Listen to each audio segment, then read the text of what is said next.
റാഗിങ്ങും പ്രാങ്കും ഒക്കെ അതിര് കടന്നതിന്റെ പ്രത്യാഘാതങ്ങൾ പലകുറി കേട്ടിട്ടുണ്ടെങ്കിലും അത് ആവർത്തിക്കപ്പെടുന്നതിൽ യാതൊരു കുറവുമില്ല. അത്തരത്തിലൊരു അതിരുവിട്ട പ്രാങ്കിന്റെ ദുരിതം അനുഭവിക്കുകയാണ് 8ഓളം സ്കൂൾ വിദ്യാർത്ഥികൾ.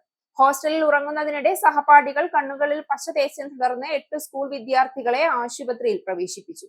ഒഡീഷയിലെ സാലാഗുഡയിലെ സേവാശ്രമം സ്കൂൾ ഹോസ്റ്റലിലാണ് സംഭവം. പശ തേച്ചതിനെ തുടർന്ന് കൺപോളകൾ ഒട്ടിപ്പോയ നിലയിലാണ് വിദ്യാർത്ഥികൾ ഉറക്കമെഴുന്നേറ്റത്. ഇതോടെ നിലവിളിച്ച കുട്ടികളെ അധികൃതർ ആശുപത്രിയിൽ പ്രവേശിപ്പിക്കുകയായിരുന്നു. കുട്ടികളിൽ ഒരാൾ ആശുപത്രി വിട്ടെന്നും ബാക്കി 7 പേർ നിരീക്ഷണത്തിൽ തുടരുകയാണ് എന്നും ഡോക്ടർമാർ പറഞ്ഞു. പ്രാങ്കായാണ് ഹോസ്റ്റലിലെ സഹപാഠികൾ രാത്രി ഉറങ്ങുകയായിരുന്ന കുട്ടികളുടെ കണ്ണുകളിൽ സൂപ്പർ ഗ്ലൂ പോലെയുള്ള പശ തേച്ചത്.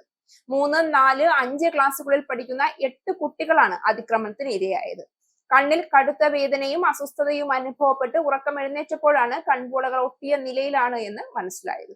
ഇതോടെ കുട്ടികൾ ഉറക്കെ നിലവിളിച്ചു. തുടർന്ന് ഹോസ്റ്റൽ ജീവനക്കാർ കുട്ടികളെ സമീപത്തെ ആശുപത്രിയിൽ പ്രവേശിപ്പിക്കുകയായിരുന്നു.